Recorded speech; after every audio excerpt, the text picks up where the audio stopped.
সুবোধ ঘোষের ছোট গল্প ফসিল। Native state Anjangarh. আয়তন কাটায় 68.5 বর্গমাইল, তবুও নেটিভ স্টেট। বাঘের বাচ্চা বাঘই। মহারাজা আছেন, ফৌজদার, সেরেস্তা, নাজারত সব আছে। 1 কোটির ওপর মহারাজার উপাধি। তিনি ত্রিভুবনপতি, তিনি নরপাল, ধর্মপাল এবং অরাতি দমন। 2 পুরুষ আগে এ রাজ্যে বিশুদ্ধ শাস্ত্রীয় প্রথায় অপরাধীকে শুলে চড়ানো হতো।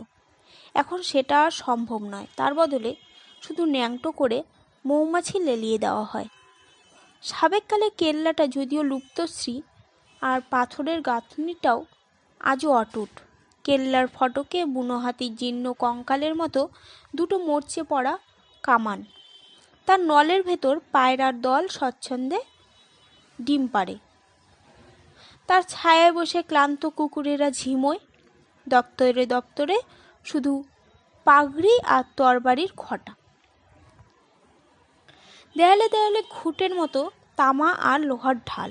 সচিব, সচিবোত্তম আর ন্যায়াধীশ, ফৌজদার, আমিন, কোতোয়াল আর সেরেস্তাদার। ক্ষত্রিয় আর মোগল এই 2 জাতের আমলাদের যৌথ প্রতিভার সাহায্যে মহারাজা প্রজা রঞ্জন করেন। সে অপূর্ব অদ্ভুত শাসনের ঝাঁজে রাজ্যের অর্ধেক প্রজা সরে পড়েছে দূর-মরিশাসে চিনির কারখানার কুলির কাজ নিয়ে। 68.5 বর্গমাইল অঞ্জনগড়। শুধু ঘোড়া নিম আর ফণি মনসার ছাওয়া, রুক্ষ কাকড়ে মাটির ভাঙা আর ন্যাড়া নেভা পাহাড়। কুশ্মি আর ফিলেরা 2 কোষ দূরে পাহাড়ের গায়ে লুকোনো জলকুণ্ড থেকে মোষের চামড়ার থলিতে জল ভরে আনে। জমিতে সেচ দেয়, ভুট্টা, জব আর জনা ফলায়। প্রত্যেক বছর স্টেটের তহসিল বিভাগ আর ভিল ও কুশ্মীর প্রজাদের ভেতর একটা সংঘর্ষ বাধে। চাষিরা রাজভাণ্ডারের জন্য ফসল ছাড়তে চায় না, কিন্তু অর্ধেক ফসল দিতেই হবে। মহারাজার সুগঠিত পোলো টিম আছে। হয় শ্রেষ্ঠ শতাধিক ওয়ালারের হেস্যা রবে রাজা আস্তাবল সতত মুখরিত। সিডনির নেটিভ এই দেবতুল্য জীবগুলির ওপর মহারাজার অপার ভক্তি। তাদের তো আর খোল ভুসি খাওয়ানো চলে না, ভুট্টা, জব, জনার চাই। তহসিলদার অগত্যা সেপাই ডাকে। রাজপুত বীরের বল্লম আর লাঠির ঘায়ে খাচ্চবীর্যের স্ফুলিঙ্গ বৃষ্টি হয়। 1 ঘন্টার মধ্যে সব প্রতিবাদ স্তব্ধ, সব বিদ্রোহ প্রশমিত হয়ে যায়। পরাজিত তিলদেও অপরিমেয় জঙ্গলি সহিষ্ণুতাও ভেঙে পড়ে। তারা দলে দলে রাজ্য ছেড়ে গিয়ে ভর্তি হয় সোজা কোনো ধাঙর রিক্রুটারের ক্যাম্পে। মেয়ে, মরদ, শিশু নিয়ে কেউ যায় নয়াদিল্লি, কেউ কলকাতা, কেউ শিলং। ভিলেরা ভুলেও আর ফিরে আসে না। শুধু নড়তে চায় না কুর্মী প্রজারা। এ রাজ্যে তাদের 7 পুরুষের বাস। ঘোড়া নিমের ছায়ায় ছোট বড় এমন ঠান্ডা মাটির ভাঙা কালো মেঘ আর অনন্ত মূলের চারার একটা ঝোপ। শালসার মতো সুগন্ধ মাটিতে তাদের যেন নারীর টানে বেঁধে রেখেছে। বিহারের মতো চাষ করে, বিদ্রোহ করে আর মারও খায়। ঋতুচক্রের মতো এই ত্রিদশার আবর্তনে তাদের দিন সন্ধ্যের সমস্ত মুহূর্তগুলি ঘুরপাক খায়। এদিক ওদিক হবার উপায় নেই। তবে অঞ্জনগড় থেকে দয়া ধর্ম একেবারে নির্বাসিত নয়। প্রতি রবিবারে কেল্লার সামনে সুপ্রশস্ত চবুতরায় হাজারেরও উপর দুস্থ জমায়েত হয়। দরবার থেকে বিতরণ করা হয় চিড়ে আর গুড়। সংক্রান্তির দিনে মহারাজা গায়ে আলপনা আঁকা হাতির পিঠে চড়ে জলুস নিয়ে পথে বার হন প্রজাদের আশীর্বাদ করতে। তার জন্মদিনে কেল্লায় আঙ্গিনায় রামলীলা গান হয়, প্রজারা নিমন্ত্রণ পায়। তবে অতিরিক্ত ক্ষত্রিয়ত্বের প্রকোপে যা হয় সব ব্যাপারেই লাঠি। যেখানে জনতা আর জয়ধ্বনি সেখানে লাঠি চলবেই, আর 2-4টে অভাগার মাথা ফাটবেই। চিড়ে, আশীর্বাদ বা রামলীলা সব লাঠির সহযোগে পরিবেশন করা হয়। প্রজারা সেইভাবে উপভোগ করতে অভ্যস্ত। লাঠিতন্ত্রের দাপটে স্টেটের শাসন, আদায় উসুল আর তহসিল চলছিল বটে, কিন্তু যেটুকু চলছিল তাতে গদির গৌরব টিকিয়ে রাখা যায় না। নরেন্দ্র মণ্ডলে চাঁদা 8 পোলো টিমের খরচ। রাজবাড়ির বাপের কালে সিন্ধুকের রূপো আর সোনার গাদিতে ক্রমে ক্রমে হাত পড়ল। অঞ্জনগড়ের এই অদৃষ্টের সন্ধিক্ষণে দরবারের ল এজেন্টের পদে আনানো হলো একজন ইংরেজি আইনবিশ। আমাদের মুখার্জি এল এজেন্ট হয়ে। মুখার্জির চওড়া বুক যেমন পোলো ম্যাচে তেমনি স্টেটের কাজে অচিরে মহারাজার বড় সহায় হয়ে দাঁড়ালো। ক্রমে মুখার্জি হয়ে গেল ডিফ্যাক্টো সচিবোত্তম, ও সচিবোত্তম রইলেন শুধু সই করতে। আমাদের মুখার্জি আদর্শবাদী। ছেলেবেলা ইতিহাস পড়া মার্কিনী ডেমোক্রেসির স্বপ্নটা আজও তার চিন্তার পাকে পাকে জড়িয়ে আছে। বয়সে অপ্রবীণ হলেও সে অত্যন্ত শান্ত বুদ্ধি। সে বিশ্বাস করে যে সৎ সাহসী যে কখনো পরাজিত হয় না, যে কল্যাণকৃত তার কখনো দুর্গতি হতে পারে না। মুখার্জি তার প্রতিটি পরমাণু উজাড় করে দিল স্টেটের উন্নতি সাধনায়। অঞ্জনগড়ের আবালবৃদ্ধ চিনে ফেলল তাদের এজেন্ট সাহেবকে। একদিকে যেমন কড়া, অন্যদিকে তেমনি হমদরত। প্রজারা ভয় পায়, ভক্তিও করে। মুখার্জির নির্দেশে বন্ধ হলো লাঠিবাজি। সমস্ত দপ্তর চুলচেরা অডিট করে তোলপাড় করে তুলল। স্টেটের জরিপ করলো নতুন করে, সেন্সাস নেওয়া হলো। এমনকি মরচে পড়া কামান দুটোকেও পালিশ করে চকচকে করে ফেলা হলো। এজেন্ট মুখার্জি একদিন আবিষ্কার করলো অঞ্জনগড়ের অন্তর্ভৌম সম্পদ, রত্নগর্ভ অঞ্জনগড়। তার গ্রানিটে গড়া পাঁজরের ভাজে ভাজে অভ্র আর অ্যাসবেস্টাসের স্তূপ। কলকাতার মার্চেন্টদের ডাকিয়ে ওই কাকরে মাটির ভাঙাগুলি লাখ লাখ টাকায় ইজারা করিয়ে দিল। অঞ্জনগড়ের শ্রী ফিরে এলো। আজ কেল্লার একপাশে গড়ে উঠেছে সুবিরাট গোয়ালিয়রি স্টাইলের প্যালেস। মার্বেল, মোজাইক, কংক্রিট আর ভিনিসিয়ান সার্সির বিচিত্র পরিসজ্জা। সরকারি গ্যারেজে দামি দামি জার্মান লিমুজিন, সিডান আর টুয়ার। আস্তাবলে নতুন আমদানি আইরিশ পনির অবিরাম লাথালাথি। প্রকাণ্ড একটা বিদ্যুতের পাওয়ার হাউস। দিবারাত্র ধকধক শব্দে অঞ্জনগড়ের নতুন চেতনা আর পরমায়ু ঘোষণা করে সত্যি নতুন প্রাণের জোয়ার এসেছে অঞ্জনগড়ে। মার্চেন্টরা একজোট হয়ে প্রতিষ্ঠা করছে মাইনিং সিন্ডিকেট। খনি অঞ্চলে ধীরে ধীরে গড়ে উঠছে খোয়া বাঁধানো বড় বড় সড়ক, কুলির ধাবড়া, পাম্প বসানো ইদারা, ক্লাব, বাংলো, কেয়ারিরা, ফুলের বাগিচা, জিমখানা। কুম্মি দলের কুলিরা দলে দলে ধাওয়া জাবিয়ে বসেছে। নগদ মজুরি পায়, মুরগি বলি দেয়, হারিয়া খায় আর নিত্য সন্ধ্যায় মাদল ঢোলক পিটিয়ে খনি অঞ্চল সরগম করে রাখে। মহারাজা এবার প্ল্যান আনছেন। দুটো নতুন পোলো গ্রাউন্ড তৈরি করতে হবে। আরও 11 বিঘা জমি যোগ করে প্যালেসের বাগানটাকে বাড়াতে হবে। নহবতের জন্য একজন মাইনে করা ইটালিয়ান ব্যান্ড মাস্টার হলেই ভালো। অঞ্জনগড়ের মানচিত্রটা টেবিলের ওপর ছড়িয়ে মুখার্জি বিভোর হয়ে ভাবে তার ইরিগেশন স্কিমটার কথা। উত্তর থেকে দক্ষিণ সমান্তরাল 10টা ক্যানেল, মাঝে মাঝে খিলান করা গাঁথনি, স্লুজ বসানো বড় বড় ডাম। অঞ্জনা নদী সমস্ত জলের ঢল কায়দা করে অঙ্গনগড়ের পাথুরে বুকের ভেতর চালিয়ে দিতে হবে রক্তবাহী শিরার মতো। প্রত্যেক কুর্মী প্রজাকে মাথা পিছু 3 কাঠা জমি, আউশ আর আমন, তাছাড়া একটা রবি। বছরে এই 3 কিস্তি ফসল তুলতেই হবে। উত্তরের প্লটে সমস্তটাই নার্সারি, আলু আর তামাক। দক্ষিণে আখ, জব আর গম। তারপর ধীরে ধীরে একটা ব্যাংক, ক্রমে একটা ট্যানারি, আর কাগজের মিল। রাজকোষের সেই অকিঞ্চনতা আর নেই। এই তো শুভ মহেন্দ্রক্ষণ। শিল্পীর তুলির আঁচড়ের মতো এক একটি পরিকল্পনায় সে অঞ্জনগড়ের রূপ ফিরিয়ে দেবে। সে দেখিয়ে দেবে রাজ্য শাসন লাঠিবেজি নয়, এও একটা আর্ট, একটা স্কুল। এইটাতে মহারাজার স্পষ্ট জবাব, কহি নেহি। মুখার্জি উঠল। দেখা যাক বুঝিয়ে বাগিয়ে মহারাজার আপত্তিটা টলাতে পারে কিনা। মহারাজা তার গালপাট্টা দাড়ির গোছাটাকে একটা নির্মম মোচড় দিয়ে মুখার্জির সামনে এগিয়ে দিল দুটো কাগজ। এই দেখো, প্রথম পত্র, প্রবল প্রতাপ দরবার আর দরবারের ঈশ্বর মহারাজ।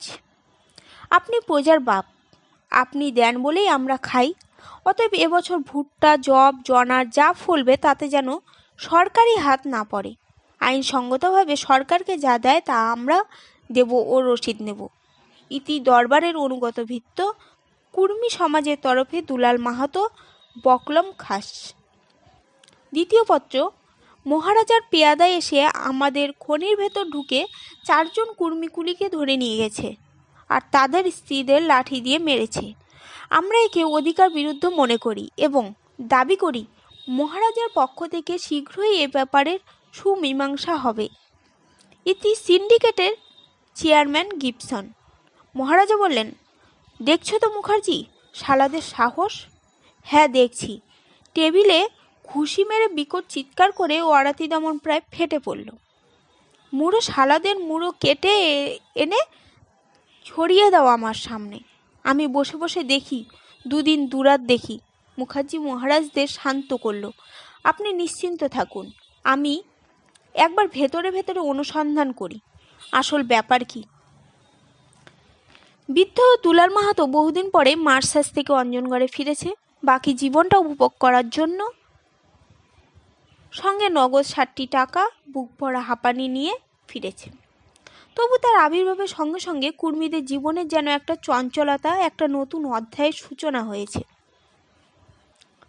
কুর্মীরা দুলালের কাছে গিয়ে শিখেছে নগদ মজুরি কি জিনিস। ফরজাবাদ স্টেশনে কোনো বাবু সাহেবের একটা 10 সেরি বোঝা ট্রেনের কামরায় তুলে দাও, বাস নগদ 1টি আনা হাতে হাতে। দুলাল বলতো, ভাই সব, এই বুড়োর মাথায় মোটা সাদা চুল দেখছো? ঠিক ততটা সে বিশ্বাস করে ঠকেছে। এবার আর কাউকে বিশ্বাস নয়, সব নগদ নগদ। এক হাতে নেবে, অন্য হাতে সেলাম করবে। সিন্ডিকেটের সাহেবদের সঙ্গে দুলাল সমানে কথা চালায়। কুলিদের মজুরির রেট, হপ্তা পেমেন্ট, ছুটি ভাতা আর ওষুধের ব্যবস্থা, এসবই দুলাল কুর্মীদের মুখপাত্র হয়ে আলোচনা করেছে।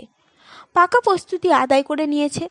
সিন্ডিকেটও দুলালকে উঠতে বসতে তোয়াজ করে। চলে এসো দুলাল, বলো তো রাতারাতি 20 ভজন ধাওয়াত করে দিচ্ছি, তোমার সব কুর্মীদের ভর্তি করে নেব। দুলাল জবাব দেয়, আচ্ছা সে হবে, তবে আপাতত কুলি পিছু পিছু কয়লা আর কেরোসিন তেল মুক্তি দেবার অর্ডার হোক। আচ্ছা তাই হবে। সিন্ডিকেটের সাহেবরা তাকে কথা দিত।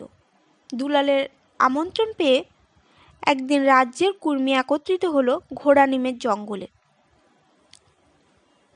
পাকা চুলে ভরা মাথা থেকে পাগড়িটা খুলে হাতে নিয়ে দুলাল দাঁড়ালো। আজ আমাদের মণ্ডপের প্রতিষ্ঠা হলো।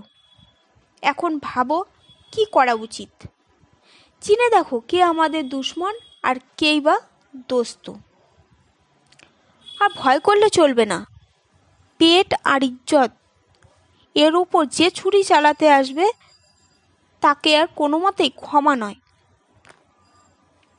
ভাঙা শঙ্খের মতো দুলালের স্থবির কণ্ঠনালীটা অতিরিক্ত উৎসাহে কেঁপে কেঁপে আওয়াজ ছাড়ল। ভাই সব,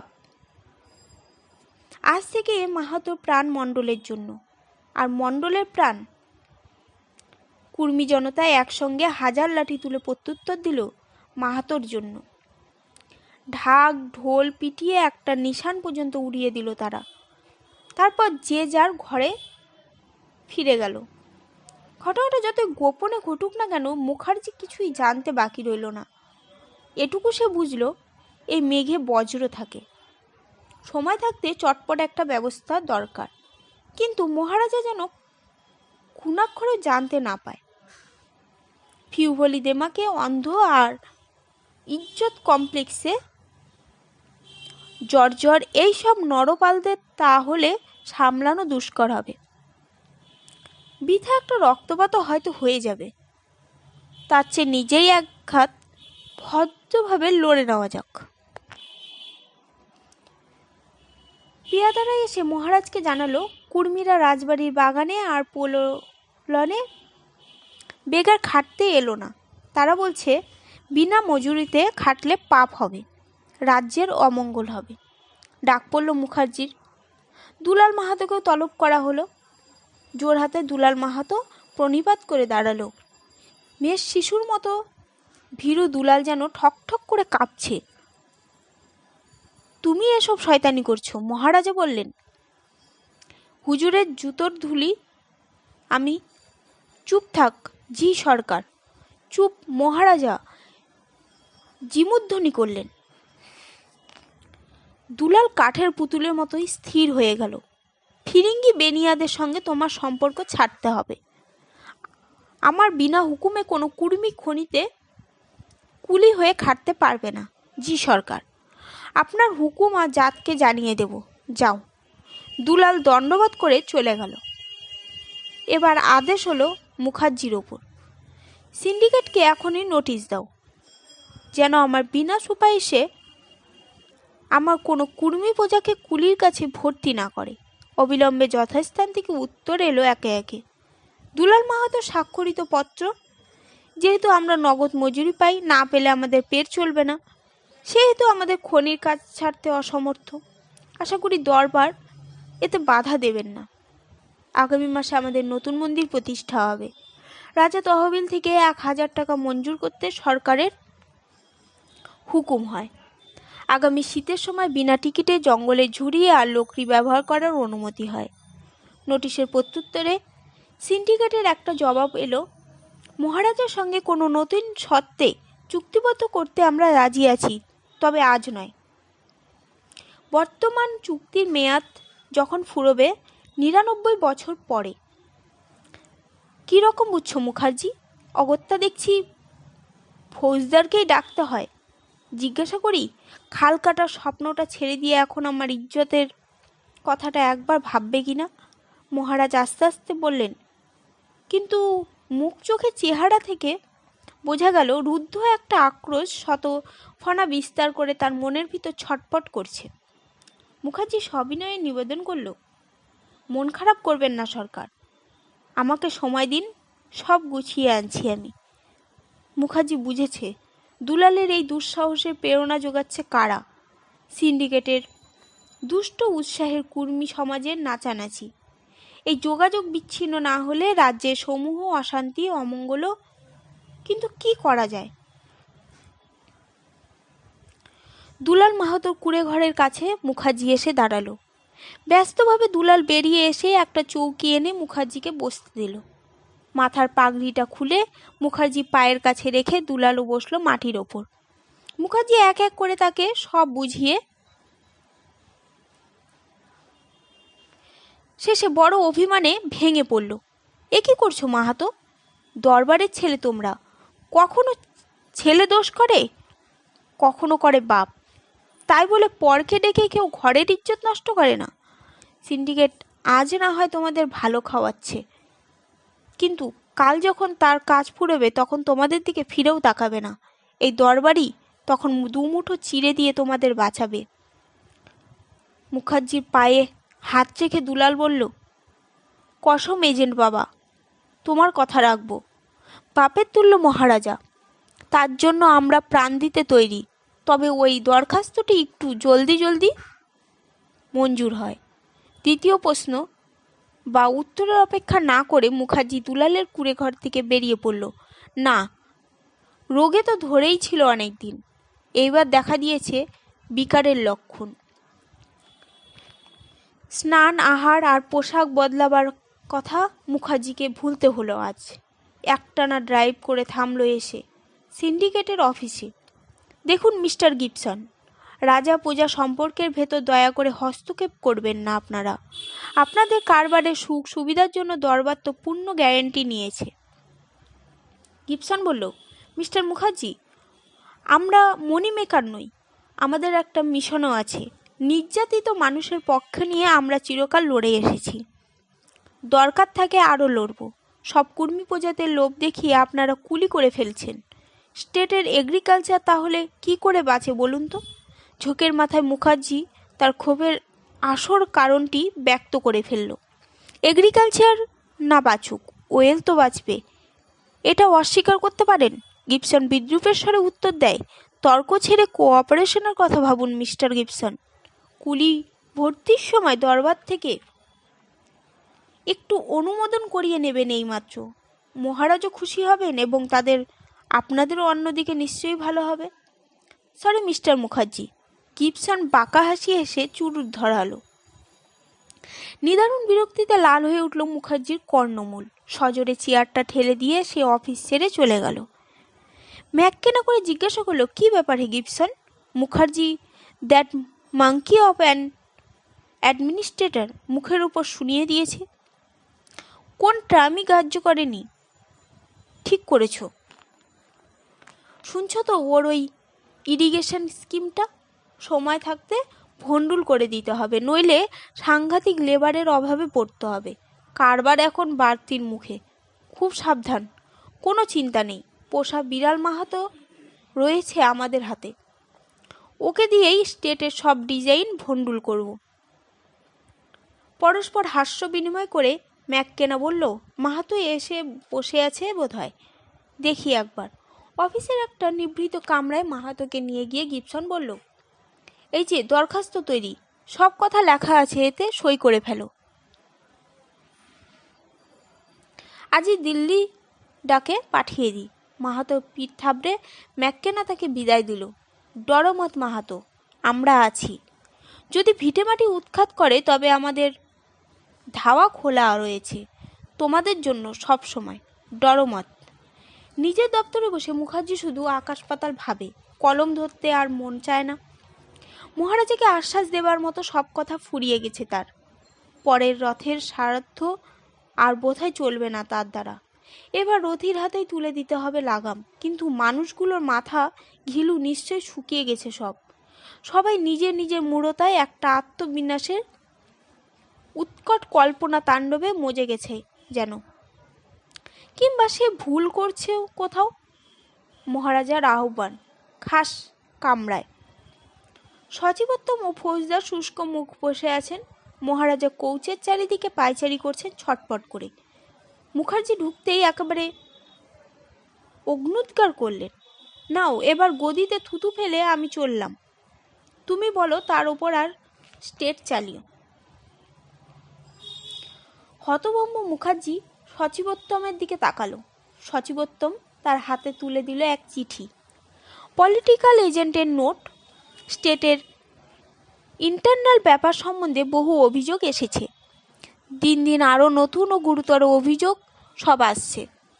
আমরা হস্তক্ষেপের পূর্বে আশা করি দরবার শীঘ্রই সুব্যবস্থা প্রতিষ্ঠা করতে সমর্থ হবে। ফৌজদার একটু ভুকুটি করে বলল, এই সবের জন্য আপনার কনসিলিয়েশন পলিসি দায়ী এজেন্ট সাহেব।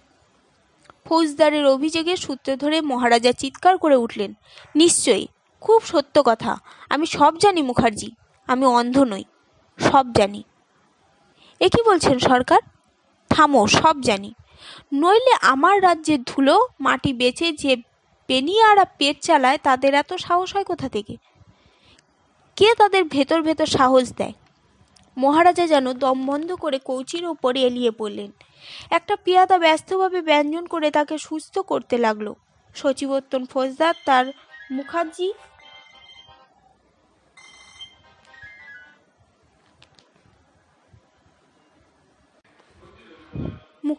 ভিন্ন ভিন্ন দিকে মুখ ফিরিয়া বোবা হয়ে বসে রইল। গলা ঝেড়ে নিয়ে মহারাজাই আবার কথা বললেন, ফৌজদার সাহেব, এবার আপনি আমার ইজ্জত বাঁচান। সচিবোত্তম বলল, তাই হোক, কুর্মীদের আপনি সাহেস্তা করুন ফৌজদার সাহেব, আর আমি সিন্ডিকেটকে একটা সিভিল স্যুটে ফাঁসাচ্ছি। চেষ্টা করলে কন্ডাক্টের মধ্যে এমন বহু ফাঁক পাওয়া যাবে। মহারাজা মুখার্জির দিকে চকিতে তাকিয়ে মুখ ঘুরিয়ে নিলেন, কিন্তু মুখার্জি এরই মধ্যে দেখে ফেলেছে মহারাজার চোখ ভেজা ভেজা। সিংহের চোখে জল, এর পেছনে কতখানি অন্তর্দাহ লুকিয়ে আছে তা স্বভাবত শশক হলেও মুখার্জি আন্দাজ করে নিল। সত্যি তো এদিকটা তার এতদিন চোখে পড়েনি, আর ভুল হয়েছে। মহারাজার সামনে এগিয়ে এলে সে শান্তভাবে তার শেষ কথাটা জানালো, আমার ভুল হয়েছে সরকার, এবার আমায় ছুটি দিন। তবে আমার যদি কখনো ডাকেন আমি আসবই। মহারাজা মুহূর্তের মধ্যে একেবারে নরম হয়ে গেলেন। না না মুখার্জি, কি যে বলো, তুমি আবার যাবে কোথায়? অনেক কিছু বলছো বটে, কিন্তু আমি তা বিশ্বাস করি না। তবে পলিসি বদলাতেই হবে, একটু কড়া হতে হবে। ব্যাঙের লাথি আর সহ্য হয় না মুখার্জি। শীতে মরা মেঘের মতো একটা রিক্ততা, একটা ক্লান্তি যেন মুখার্জির হাত পায়ের গাঁটগুলোকে শিথিল করে দিয়েছে। দপ্তরে যাওয়া ছেড়ে দিয়েছে সে। শুধু বিকেল হলে ব্রিচেস চড়িয়ে বয়ের কাঁধে ডজন ম্যালেট চাপিয়ে পোলোলনে উপস্থিত হয়। সমস্তটা সময় পুরো গ্যাল্পে খ্যাপাক ঝড়ের মতো খেলে যায়। ডাইনে বায়ে বেপরোয়া আন্ডারনেক হিট চালায়।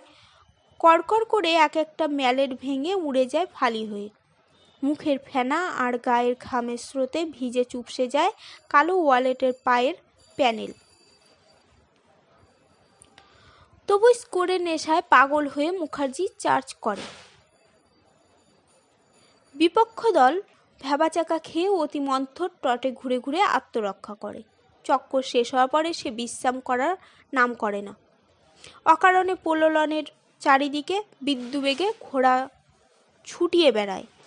রেকারে ভর দিয়ে মাঝে মাঝে চোখ বুজিয়ে দাঁড়িয়ে থাকে, বুক ভরে যেন স্পিড পান করে। খেলা শেষে মহারাজা অনুযোগ করেন, বড় রাফ খেলা খেলছো মুখার্জি। সেদিন সন্ধ্যার আগে নিয়মিত সূর্যাস্ত হলো অঞ্জনগড়ের পাহাড়ের আড়ালে। মহারাজা সাজগোজ করে লনে যাবার উদ্যোগ করছেন।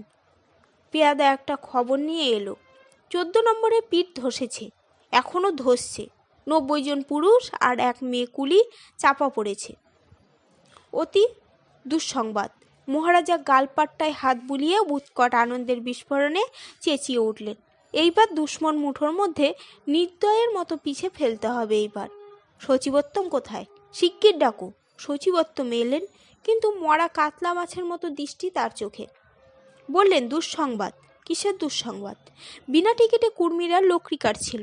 জঙ্গলে রেঞ্জার বাধা দেয়, তাতে রেঞ্জার আর গার্ডদের কুর্মীরা মেরে তাড়িয়ে দিয়েছে। তারপর মহারাজের চোয়াল দুটো কড়কড় করে বেজে উঠল। তারপর ফৌজদার গিয়ে গুলি চালিয়েছে।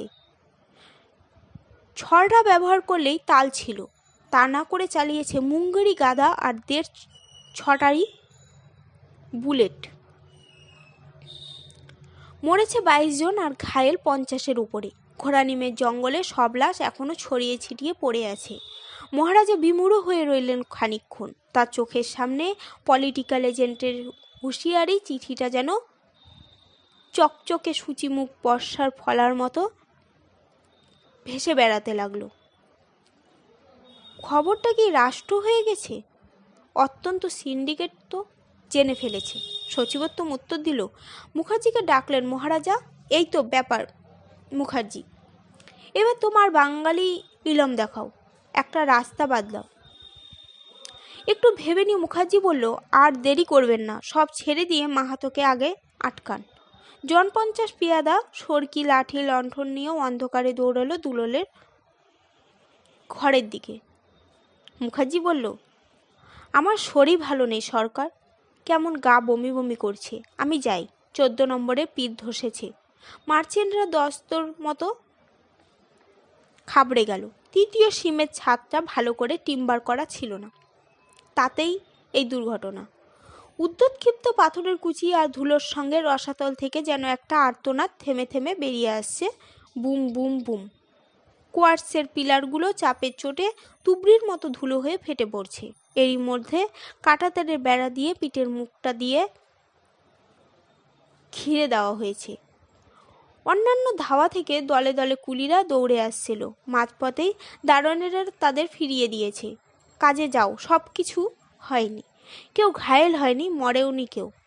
মার্চেন্টরা দল পাকিয়ে অন্ধকারে একটু দূরে দাঁড়িয়ে চাপা গলায় আলোচনা করছে। গিবসন বলল, মাটি দিয়ে ভরাট করবার উপায় নেই, এখন 6 দিন ধরে ধসবে। হাজির বইটা পুড়িয়ে আজই নতুন একটা তৈরি করে রাখো। ম্যাককেনা বলল, তাতে আর লাভ কি হবে? মহারাজার কানে পৌঁছে গেছে সব। তাছাড়া দ্যাট মাহাতো, তাকে বোঝাবে কি দিয়ে? কালকে সকালেই শহরের কাগজগুলো খবর পেয়ে যাবে আর পাতা ভরে স্ক্যান্ডাল ছড়াবে দিনের পর দিন। তারপর আসবেন একটি এনকোয়ারি কমিটি। একটা গান্ধীওয়ার্ড বদমাশও বোধ হয় তার মধ্যে থাকবে। বোঝো ব্যাপার। সে রাতে ক্লাব ঘরে আর আলো জ্বলল না। একসঙ্গে 100 ইলেকট্রিক ঝাড়ের আলো জ্বলে উঠল প্যালেসের একটা প্রকোষ্ঠে। আবার ডাক পড়ল মুখার্জি। অভূতপূর্ব দৃষ্টি।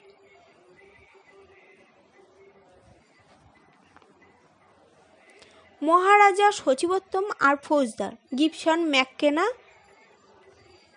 মুর আর প্যাটসন। সুদীর্ঘ মেহগনি টেবিলে গেলাস আর ডিকেন্টারের ঠাসাঠাসি। সম্বিত বদনে মহারাজা মুখার্জিকে অভ্যর্থনা করলেন। মাহাতো, ধরা পড়েছে মুখার্জি। ভাগ্যের সময় থাকতে বুদ্ধিটা দিয়েছিলে। গিবসন সায় দিয়ে বলল, নিশ্চয়ই, অনেক ক্ল্যামজি ঝঞ্ঝাট থেকে বাঁচা গেল।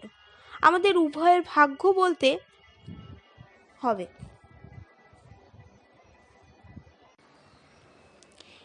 এ বৈঠকের সিদ্ধান্ত ও অ্যান্ড কর্তব্য কি নির্ধারিত হয়ে গেছে? ফৌজদার তাই মুখার্জি কানে কানে সংক্ষেপে শুনিয়ে দিল। নিরুত্তম মুখার্জি শুধু হাতের চেটোয় মুখ গুজে বসে রইল। গিবসন মুখার্জির পিঠ ঠুকে একবার বলল, এসব কাজ একটু শক্ত করে ধরতে হয় মুখার্জি, নার্ভাস হবেন না। রাত দুপুরে অন্ধকারের মধ্যে আবার 14 নম্বর পিটের কাছে মোটর গাড়ি আর মানুষের একটা জনতা। ফৌজদারের গাড়ির ভেতর থেকে দারোয়ানেরা কম্বলে মোড়া দুলাল মাহাতোর লাশটা টেনে নামালো। ঘোড়ানিমের জঙ্গল থেকে ট্রাক বোঝায় লাশ এলো আরও। ক্ষুধার্ত পিঠটার মুখে মৃতদেহগুলি তুলে নিয়ে দারোয়ানেরা ভুচ্চি ছড়িয়ে দিল একে একে। শ্যাম্পেনের পাতলা নেশা আর চুরুটের ধোঁয়ায় ছলছল করছিল মুখার্জির চোখ দুটো। গাড়ির বাম্পারের ওপর এলিয়ে বসে 14 নম্বর পিটের দিকে তাকিয়ে সে ভাবছিল অন্য কথা। অনেক দিন পরে একটা কথা। লক্ষ বছর ধরে এই পৃথিবীর কোনো একটা জাদুঘরে জ্ঞানবিদ্ধ প্রত্নতাত্ত্বিকের দল উগ্র কৌতূহলে স্থির দৃষ্টি মেলে দেখছে কতগুলি ফসিল। অর্ধ পশু গঠন, অপরিণত মস্তিষ্ক ও আত্মহত্যাপ্রবণ তাদের সাবহিউম্যান শ্রেণীর পিতৃপুরুষের শিলীভূত অস্থি কঙ্কাল আর ছেনি হাতুড়ির গাইতা, কতগুলি লোহার ক্রুটকিস্তুর অস্ত্র শস্ত্র, যারা আকস্মিক কোনো ভূবিপর্যয়ে কোয়ার্টস আর গ্রানাইটের স্তরে স্তরে সমাধিস্থ হয়ে গিয়েছিল। তারা দেখছে শুধু কতগুলি সাদা সাদা ফসিল। তাতে আজকের এই এত লাল রক্তের কোনো দাগ নেই।